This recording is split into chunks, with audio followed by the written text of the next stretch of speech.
We are recording this episode on the weekend after the momentous Kyle Rittenhouse trial.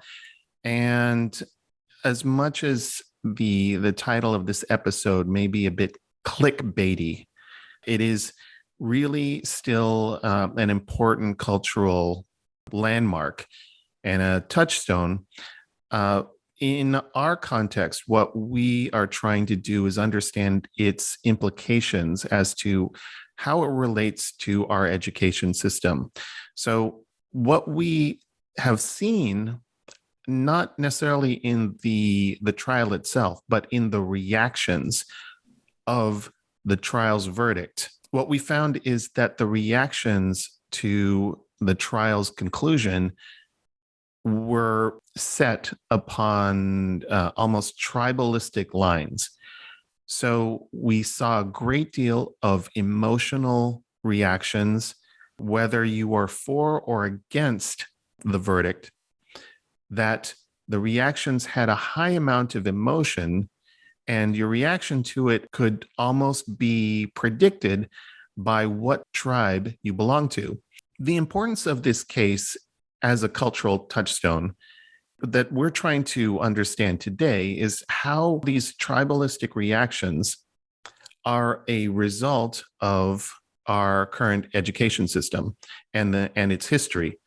What I'd like to do is bring in Andy to talk about how a problematic education system can lead to the destruction of one's ability to ascertain the facts of a situation. And in this case, we're using this trial as our example. Right. Well, that's a good question, Joel. And I think at least part of the answer is that, a proper education system the purpose of a proper education system is to teach human beings how to think, starting at a very early age. And the basic cognitive skills are reading, writing, and arithmetic, the classic 3 R's. And in teaching a child those skills, I mean, in the very act of doing so, we're teaching them objectivity. We're looking at the facts. We're using our mind. We're thinking. And the kids who have, and in a very practical sense, people who are taught, I keep coming back to phonics. When people are taught to read by systematic phonics, the world of knowledge is open to them, and for many different sources. And in a very practical sense, in this trial, they could find out then on whether it's online or in social media or in the newspapers or what have you, they could find out that the 3 quote victims of Rittenhouse were 3 white guys. They weren't black guys, as some of the news media reported. Not that this should matter to a rational human being. What matters is was it self-defense or was it not? But you could ascertain, if you're a good reader and you have some research skills, which is predicated on being a good reader, it's not that difficult to find out. And so, let me switch examples here, to the climate change, man-made warming. I've been fascinated by that issue going back to when, James Hansen at NASA in 1988 started the hysteria. And I've done a lot of, I'm a good reader. I'm not a scientist, but I'm a good reader. I've done a lot of research on this and ended up publishing 2 essays on this. It's not that hard to find. You'll find leading scientists who give you data, actual evidence-based arguments to show that, climate change is overwhelmingly natural, not man-made, and that warming is good for life on Earth, whereas the colder periods are pernicious. But you need to do some research, and you need to be on the premise that facts matter. Objectivity matters. And I think that's implicit in teaching, basic thinking skills, reading, writing, and arithmetic. It's implicit that, that objectivity matters. We want to be thinkers. And many of people come through the American school system and they're not thinkers anymore. They're feelers. And, a number of astute people point out to us, listen to people's language, because the language they use is often revealing. And over again, when we're discussing some important issue like this, climate change or the rectitude of the Rittenhouse the verdict or whatever it is, people will say to me, I feel such and such. And they'll so often use the verb feel. And I think that that's not I don't think this is a quibble about word choice. I think it's revealing that I think they very often have difficulty in distinguishing their feelings from their thinking, and in a lot of cases they're not thinking; they're reacting emotionally, which goes to your point, Joel, about what tribe somebody's a member of, meaning what group do they feel an emotional allegiance to, an emotional attachment to, and then they'll respond in the way that group, the narrative. There's a buzzword today. The narrative of that group, they'll respond in accordance with the worldview of that group, regardless of what the facts of the given case tell us. And the acid test of whether somebody's conclusion, whether they hold their conclusion on the basis of evidence or whether they hold their conclusion on the basis of their feelings, is if you very rationally and calmly start giving facts and evidence and logical argumentation grounded in the evidence that clashes with their conclusion, a rational person who's evidence-based will go back and forth and reason with you. Somebody who holds their conclusion not on evidential grounds but on emotional grounds will very often get agitated, and start calling you names and and yelling and at you and everything. So I think that the Rittenhouse verdict in and of itself is an important case because I think self-defense the moral right to self-defense was on trial. But I think you're right, Joel. There's something even deeper here at work, and that is, how do people in this country use their minds? Do they use their minds? Are they go by their feelings, or are they thinkers? Yeah, it's really instructive to understand that in this trial, most of the world had an opportunity to view the courtroom proceedings live and in real time. So there was really no substitute for that. You could actually view it firsthand and see the conflicts in the trial. You could see evidence presented. You could see, facts being presented or dismissed according to rules of evidence. So it was very instructive, but the point is that we all had the ability to assess these facts firsthand. Yet there's a great number of people, especially if you follow Twitter, that substituted their own judgment, experience with the judgment of the group, or as you said earlier, the narrative. And I'm so glad you brought up that idea of the narrative, because a narrative, what is a narrative if not a cognitive construct that's comprised of like a pre-prepared set of ideas that are handed to you on a silver platter. You don't have to think about it. You don't have to digest it. You just take it as a package deal, and it's given to you by others, by your tribe. So narrative becomes the substitute for real first-handed cognition. And that goes part and parcel with what we see in classrooms with a lot of the modern pedagogies of, as teachers, all about group work, about dividing your classroom into groups and having them come to conclusions in a group. So let's bring Deanna in on this. And what can you say about some of these pedagogies that foster the decline of individual initiative and cognition? Well, first off, I think a lot of it is just the decline of education in and of itself. And what I mean by that is the level of education. I mean, we have to remember that 100 years ago, we didn't, or 150 years, definitely, we didn't have these things called textbooks like we know. We didn't have a history book that was just a survey. What people did and what kids did, and if they wanted to become learned, they would read primary source documents. They would go to the source and they would read it. And then oftentimes, if they were studying the ancient Greece or Rome, they would read it in Greek and Latin, which is really what we would see is someone that was in an advanced classics program now, but that was just middle school back then. But they would study Greek and Latin in order to open up their minds to the wisdom of the ancients, not as an end in itself. Exactly. And not as written or interpreted by someone else. I mean, if I was a history teacher and I taught California history, I taught American history, I taught world history, I taught Western Civ. And so I've kind of the whole gambit, and they were all survey classes for college.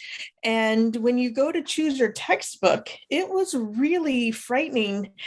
Some really didn't even have primary sources, where they have these little window boxes with at least a chunk or a few paragraphs from a primary source. And by primary source, I mean the original document. And it would have been translated if it had originally been in a different language. But some textbooks don't even have those. And I had colleagues on the college level.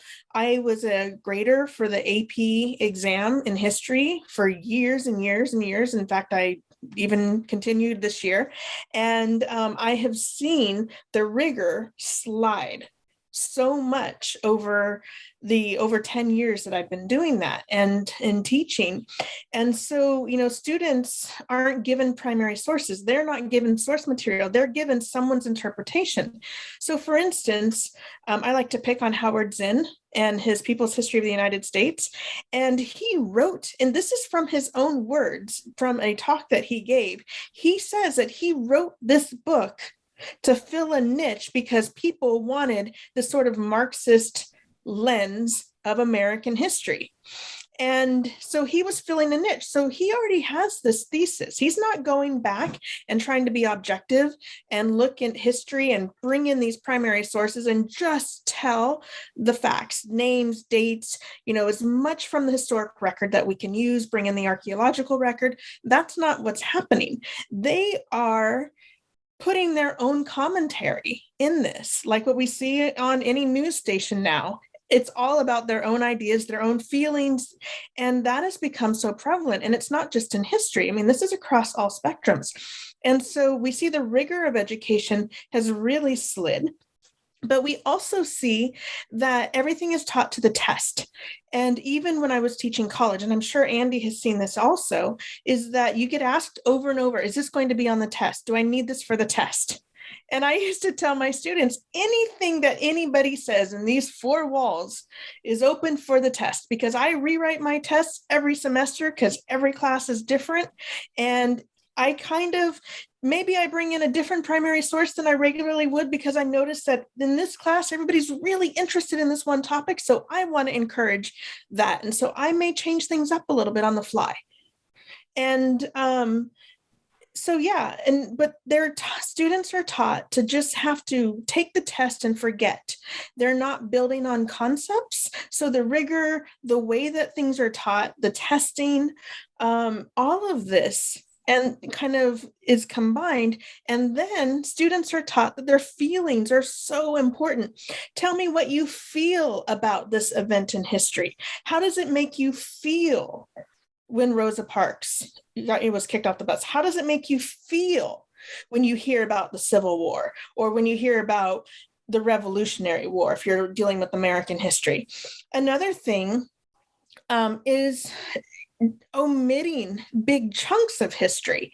And so for the AP World History exam, for example, it used to cover the ancient world, and now it's modern world history. They don't even care about the foundation of Western civilization, or the foundation of Great Zimbabwe, or the foundation of the Chinese civilizations, or the Korean, which had a huge influence on Chinese civilization. Like, they don't even care about the early things anymore. It's all modern, modern, modern, because it's easier to put this Marxist lens on it. And this is just a huge problem. And what we're seeing is that students in kindergarten all the way up through college are in this system where feelings matter and facts don't. And they're taught to research, but a lot of times they're researching their feelings, or maybe this is what I think happened. Well, okay, go find evidence to back that up. So they've learned to cherry pick information as opposed to looking at an entire topic to see what is actually truth. And I remember when I was doing archaeology and I was doing research, and I was really upset because my, hypothesis on this one issue didn't hold up. I had this hypothesis, and I was looking into cemeteries and looking at some skeletal remains, and I was using secondary data, not my own data, but I was trying to assess the population movement using some metrics, and I was wrong. And I remember my professor told me, you know what? That is really exciting, because now you've just ruled one thing out and you've learned something, and that is all that matters in science. Not being right, learning, adding to, that is knowledge. And I carried that with me for so long, and that just isn't the case anymore. It's all about being right and validating those feelings. You reminded me of, Edison, who tried so many substances in the light bulb, and none of them worked. And somebody said, you had all these failures, and Edison's response was something to the effect, I didn't have 1,000 failures. I found 1,000 things that didn't work. And you keep going until you find the one that does. Absolutely. But Joel, I was thinking, of something while you and Deanna were speaking that, is right on this point about truth. Because did you guys ever see the movie Child 44? Mm-mm. No. Yeah, I recommend it. I won't tell you how it turns out, but I could tell you the basic setup. It takes place in the Soviet Union, I think like in the early 1950s, when Stalin is still alive. And Stalin had decreed that murder is a capitalist crime, so there's no murder in the Soviet Union. But there's this serial killer on the loose who's murdering children. And the homicide investigators know it's murder, but they can't treat it as murder because Stalin said there is no murder. So they have to come up with these elaborate, explanations of how this kid got run over by a train, and so on and so forth. And so the movie is very powerful as a murder mystery, but at the deeper level, it's an epistemological movie. Epistemology, the branch of philosophy that deals with how people gain knowledge, because it shows there's two forms of truth here. One, there's truth that corresponds to evidence, and then two, there's truth as stipulated by the dictator.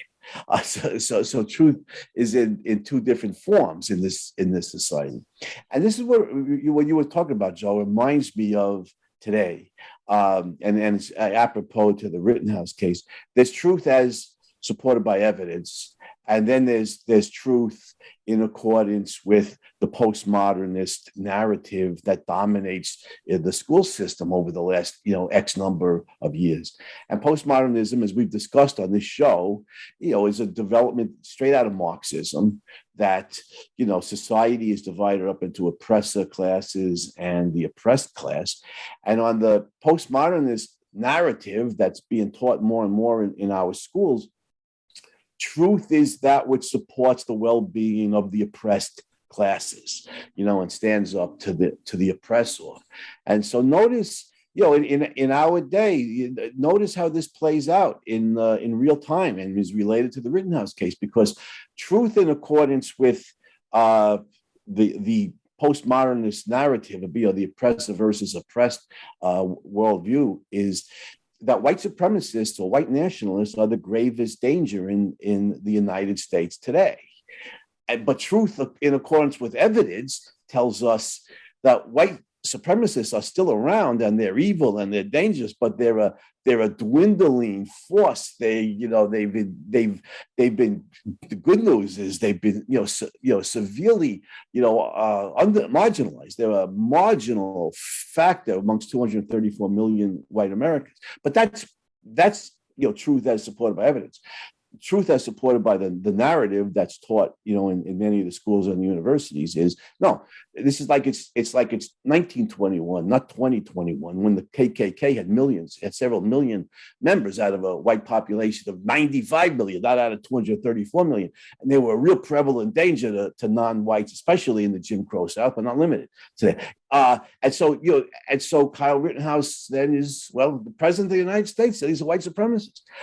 The president said it. There's, and this is the narrative, and it's not understandable that people who support, that worldview, that society is got to be construed as a struggle between the oppressor and the oppressed, and white people are oppressors, especially white males. Then Kyle Rittenhouse is an armed white male. He shot 3 people. Ipso facto, the conclusion has to be then that, one, he did it in aggression, not in self-defense, so he's a murderer, and 2, he's a white supremacist, and 3, this story that became prevalent that his quote victims were black guys. It doesn't matter to them if the 3 guys he shot, Huber, Rosenbaum, and what was the other real Gross Kreutzer or something? Yeah, Gross Kreutz. I mean, real German. I don't want to sound like real German names. I got nothing against Germans except their philosophy. Kant, Hegel, and Marx.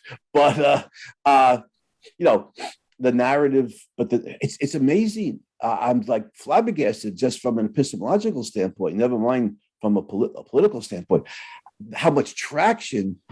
And one virtue of Donald Trump was he called it for what it was. It's fake news. They're lying about. He's right. That's one thing Trump was right about. And I'm amazed at how much traction, the story has because the postmodernist Marxist narrative dominates the university, dominates our schools of education, dominates the university humanities programs, dominates the public school system, dominates many of the private schools, and this is what the kids are quote taught.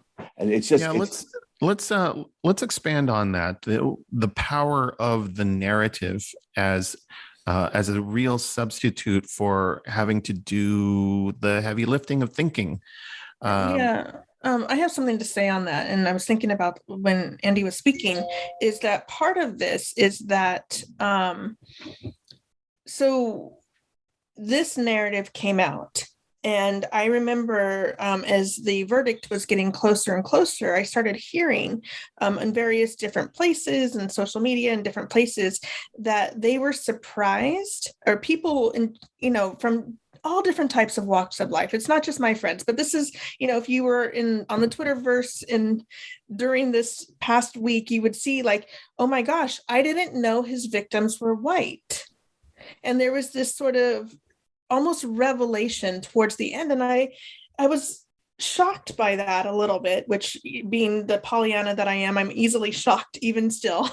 And because all you had to do was look it up. Just right. Take 3 seconds and investigate what happened and read for yourself. Now, again, it's very hard to read through all of the noise because there was so much bad reporting on this. But there was also facts out there. I mean, you could go back to August and read, and I was doing a little bit of research on this for the show, and you could find it where they identified the victims and their ethnicity. They weren't victims, just to be clear. Okay, or the people that were shot, sorry. Yes. So, but they identified them as being white, and it was out there. But it didn't fit this narrative. And this goes back to the education system. So personally, and I know I'm not the norm, but when I go to vote for someone, I don't vote party lines. I do my research. I look up that person and I try to find as much information on them. And I've been doing that for, I hate to say how many years, but a few decades. And even before the internet, I would read the mailers and I would try to find out if there's a bill that I'm voting on. I try to read it or skim through it or try to figure out what it is. But you also check other sources. You don't take what's on the mailer as gospel. No. You cross-check information and look for consistencies or inconsistencies, That's absolutely true. which is And part when of the process. and it is part of the process. And when I was teaching, I spent a lot of time in my class teaching how to do research, how to cite your sources. And I wouldn't allow Wikipedia because anybody can go in and change Wikipedia. Not everything is right. And people are like, oh no, Wikipedia is great. And I'm like, no, it's not. It's really not. Because it's maybe the quick and easy and the first thing that comes up. But I would spend time with my students on, bringing up the computer screen, having them tell me a topic related to the class, and we would look it up on Wikipedia. We would see what the first hits were using just, like a normal Google search, and going through and showing them, like, maybe Billy Bob's page on ancient Greece isn't the best source. Let's try to, move that up a little bit. Let's make it maybe a little more sophisticated source. And even if you're going to a university and it's a professor's page, well, let's read about this person. Let's make sure that they're not. And, really going in and teaching how to do research. And that is something that is hugely missing on all levels of education. Not everywhere, but it is a gross oversight that students just don't learn how to vet sources. They don't learn how to check information against several sources and cross-check. It's just not bothered, because I think so much, and what I saw personally, is that what they're feeling and trying to validate that intuition or feeling, or, I need to prove my thesis. That is the most important thing. And that is not finding objective truth, no matter what you're studying. And I taught literature and history and archaeology and physical anthropology. And it didn't matter if it was more like towards the hard science or in a literature class. I wanted them to get to truth. They may think something about a book, but can you back it up? Well, you're talking about where they are at the college level, Right. But this is a phenomenon that predates their life at college. Oh, It absolutely. started I mean, much earlier. So, and I worked with high school students, and I was doing the same thing as a private tutor. I worked with middle school students and trying to show them. Yeah, the point is that there is a deep rot in our modern education system that beats out even the need or belief that objective truth is necessary. And it comes right from its core. And of course, we've talked on this show about some of the early theorists in education. And I think that may be why we're also, and Andy in particular, taking a stand for academic subjects as a way to, through the use and example and study of real things, that through the practice of that study, you also validate and demonstrate the need and usefulness of objective reality. Well, I think that's 100% correct. Science, is a science. Real science is a good example. You start with the observable data, and then you form a hypothesis that could explain the data. You set up an experiment that might falsify your hypothesis or might corroborate it. But the final court of appeal is what's the empirical data. Similarly, history, real history. We want the facts here. Just the facts, man, from that old, Dragnet TV series. We want to know what the facts are, and then we philosophize about the facts. Lincoln went to war over secession, so on and so forth. Should he have? It started the bloodiest war in American history. Now we can start to philosophize about it. What was the morally right thing to do? It was the bloodiest war in human history, but it did enable Lincoln and a Republican Congress to pass the 13th Amendment that abolished slavery. What was the right thing, morally right thing to do? But we need the facts first of what the Democrats and what the Confederacy actually stood for, why they seceded, why Lincoln decided to go to war over this, and so on and so forth. And by the way, I teach philosophy, but my favorite subject is literature. And I've taught literature, a number of times. And I always stress to the students, we're going to interpret the meaning of this work, the thematic meaning of it. But the theme has to be tied to the facts, but the actual events of the story. These are the facts of this universe. And this is how we're going to corroborate or falsify any theory explaining the thematic content here. And always, proper education always has to be tied to the facts, including in art. And I think this is what a proper education does. And of course, it's been so severely not just undermined but attacked. I mean, mathematics today is considered by the postmodernists that we were discussing before is racist. Mathematics is racist. Science is racist. It is a white male Western prejudice. Well, their war against it isn't it's not a war against the discipline. It's a war against certainty or the process of coming to certain conclusions. That's what their real war is. They hate objectivity. Yeah, they do. They do. We're just going to pour out whatever our feelings or hopes or desires or aspirations are.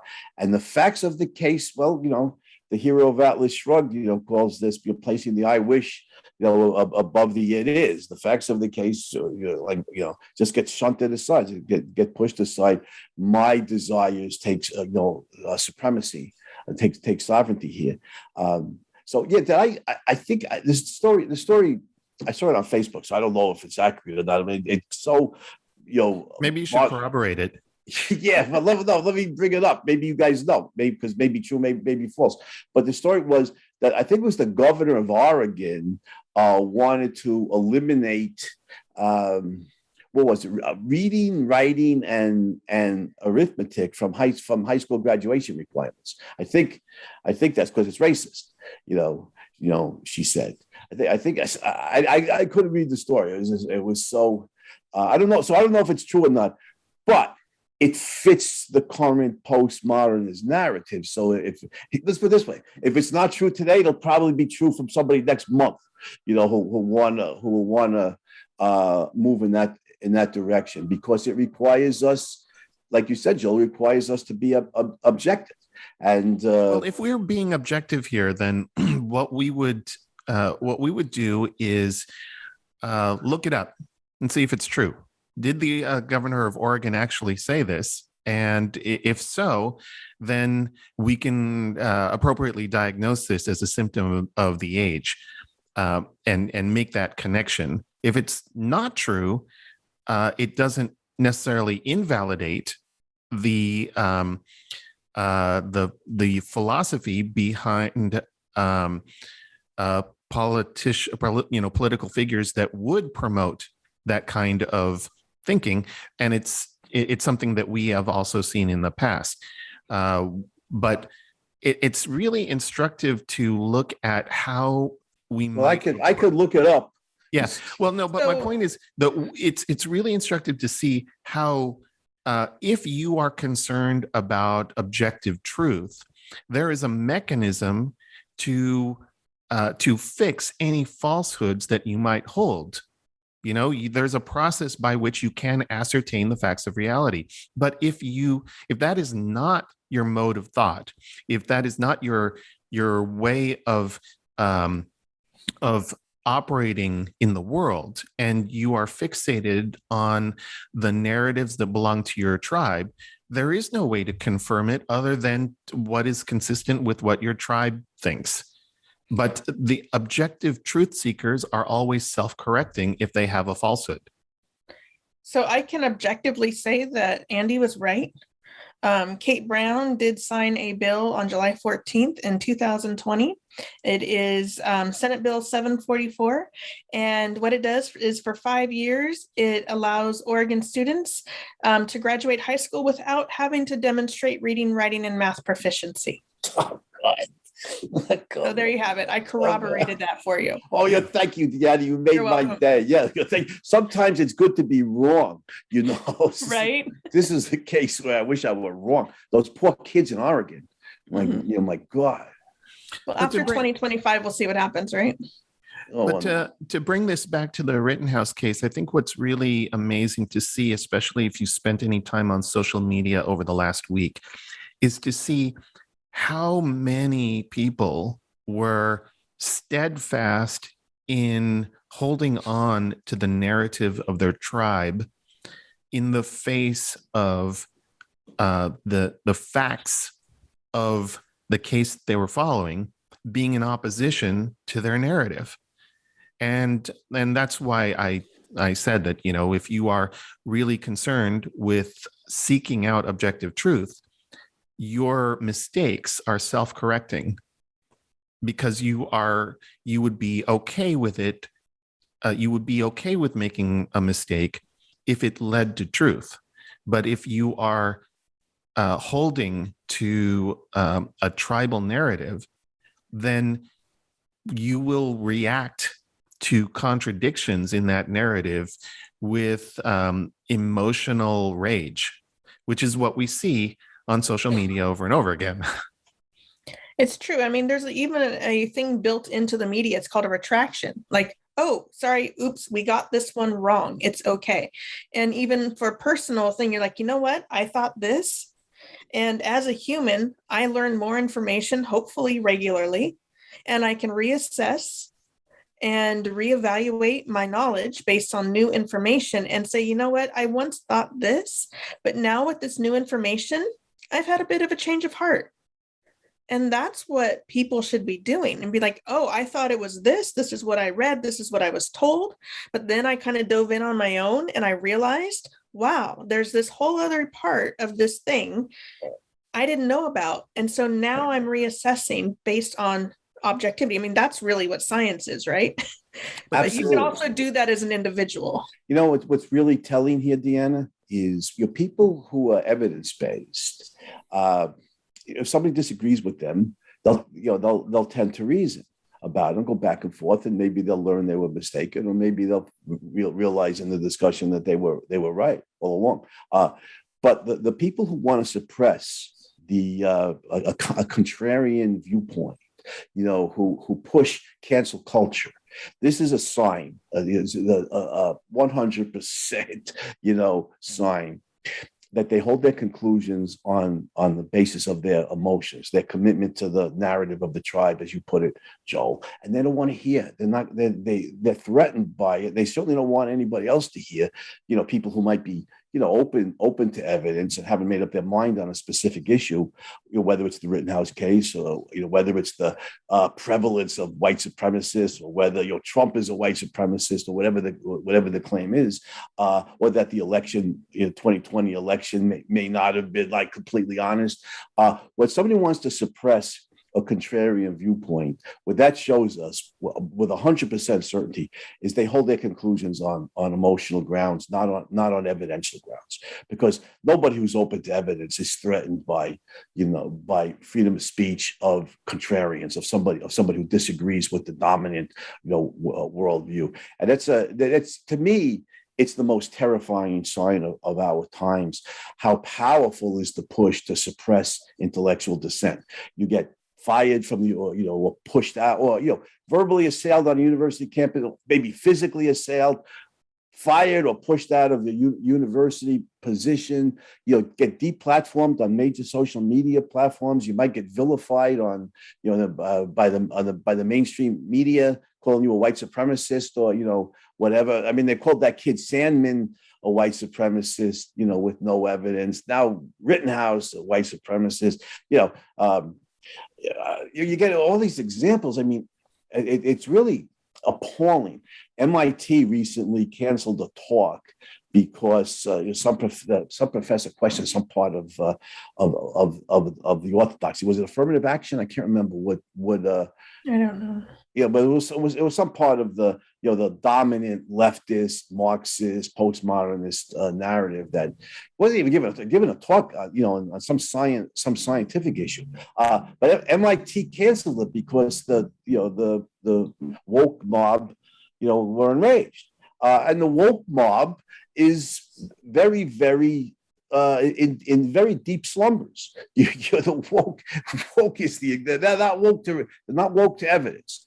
They're woke to their prejudicial worldview, and anybody who contradicts it, no matter how much evidence you present, you're going to be canceled. You're going to be the enraged mob is going to come after you, and they try to convince you to self-censor, or they'll censor you in one form or another. So it's terrifying how freedom of speech, freedom of intellectual expression is under attack from different perspectives. Because if you don't agree with the dominant orthodoxy of the tribe that holds power in the universities and in the mainstream culture, and that's the left, the Marxist postmodernist left. If you don't agree with them, you're in danger of being suppressed in one form or another.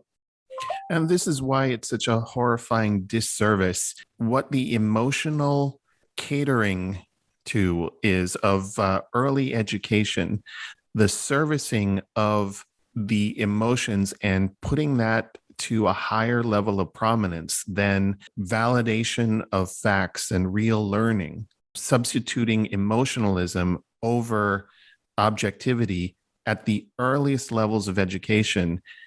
What the end game is, as these students become adults, is rage. Mm-hmm. So if you cater to emotion at the early part of a person's life, then their reactions to things that they may have problems with as an adult can only be emotional reactions. Yeah, and there's no mechanism to, they will lack a mechanism to deal with reality. Yeah, I mean, white males are oppressors. If we're taught that from a very early age, and then, Trump is a white supremacist, there's all kinds of criticisms we can legitimately level at Trump, but he's not a racist of any kind. There's no evidence to support that claim. But the narrative is he's a white supremacist. So Nicholas Sandmann, is a kid who supported Trump.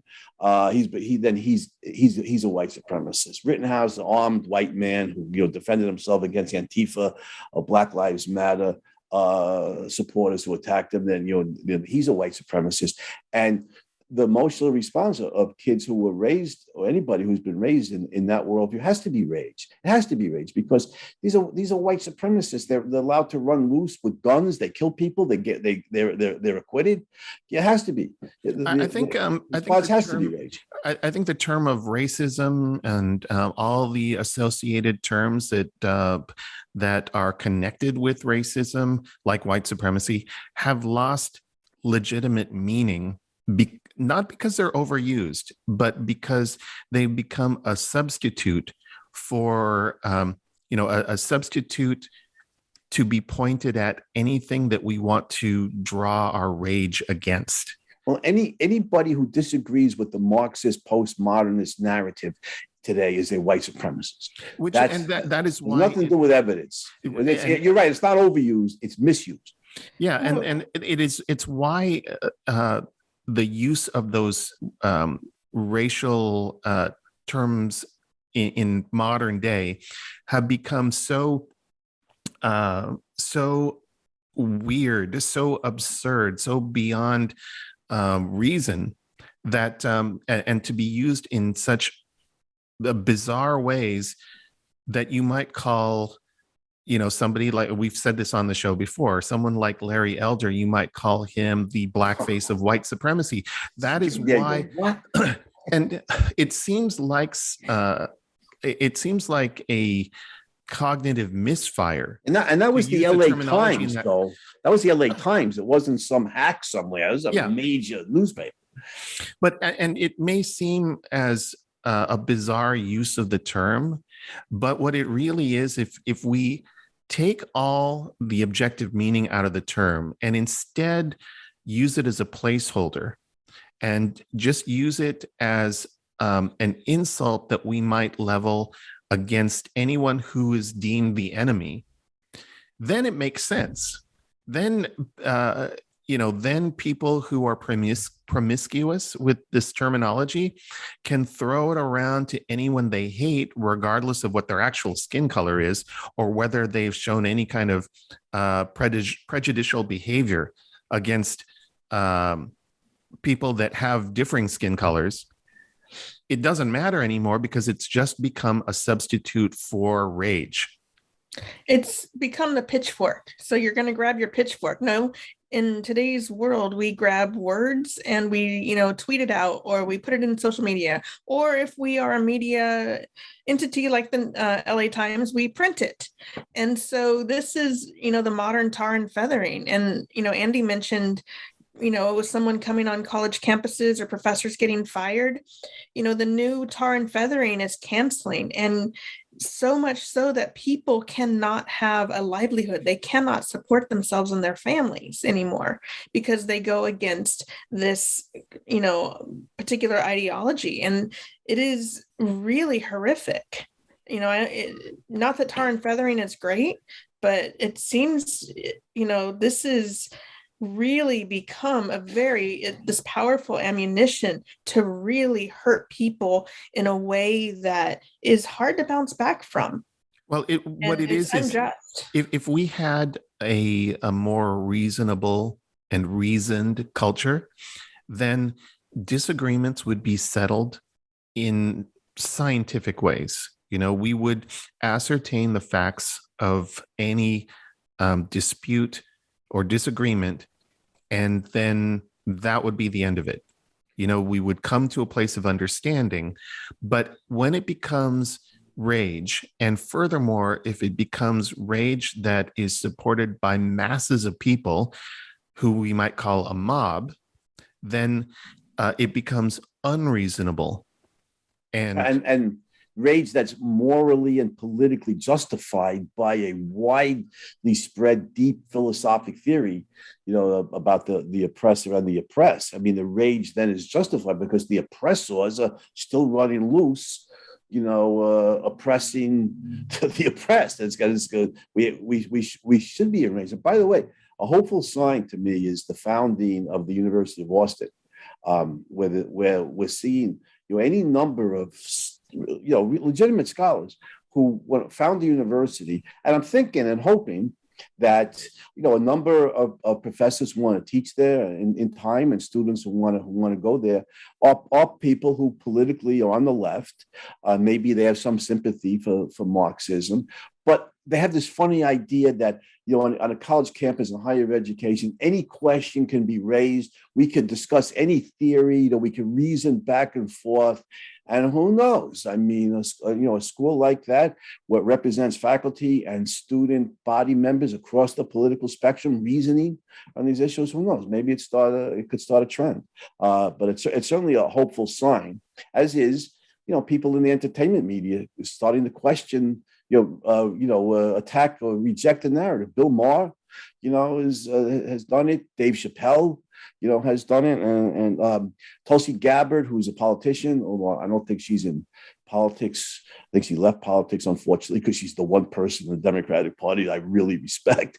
But she has spoken out against. I think she spoke out in favor in support of the Rittenhouse verdict, didn't she? I think she said the verdict was correct. So there's one way to find out. Yeah. Deanna will Google it. Did Tulsi Gabbard support the Rittenhouse verdict? I think she did. But there are people who are Democrats or leftists or who are starting to speak enough of this. This suppression of intellectual dissent.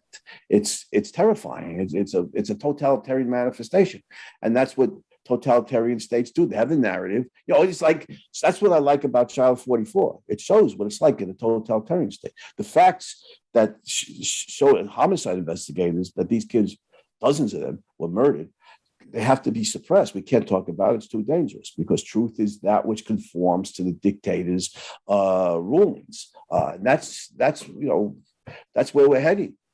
Well, as we know, totalitarianism does not arise in a vacuum. It comes from someplace. And as we hope to prove on this show, the root cause is education, and how young students, how children are raised to be either thinkers or followers of the mob, or some mixed case in between. and hopefully we'll be able to do that on successive episodes as well. So any last words on the Rittenhouse trial reactions and how that relates to education? You were correct, Andy. She said you got it right in reference to the jury. So just so you know. Thank you, Deanna. And I have a lot of respect for Tulsi Gabbard. I hope that she rejoins, the Democratic Party politics. That the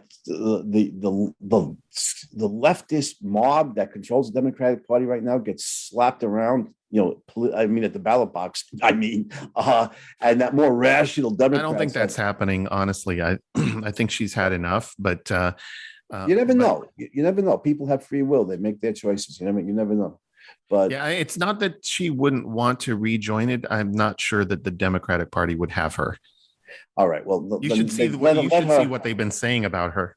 I know. I can imagine. Let her switch parties and run as a Republican, because she's as contemporary politicians go. I think she's often very good. But yeah, last words for me, Joel, is it's scary. And we need to stand up and speak out.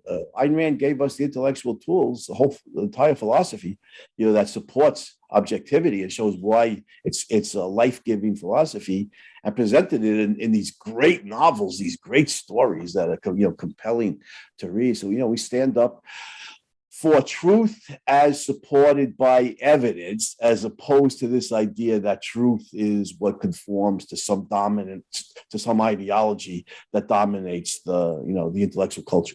My advice always is for parents to be very involved in their children's education. Whether or not you think you can homeschool and you just decide that's not for you, you can still be involved. You can take a topic. Your kid loves cats. Okay, so this weekend we're going to spend a couple hours and we're going to research cats. Do it as a family. Do it together and figure out how to vet sources, how to find truth, and how to find knowledge. And if they're in kindergarten, they know how to use a computer in the modern world. So no age is too early. And I really think that it's up to the parents at this point to really make the difference in their children's lives. And that's the way to move the needle, to going back to a culture where objectivity and looking for objective truth and finding how to corroborate sources and, weed out all the noise, that has to be done. And I think parents are the ones that have to be the ones to help children right now. That's a really good point. That's a really good point, Deanna.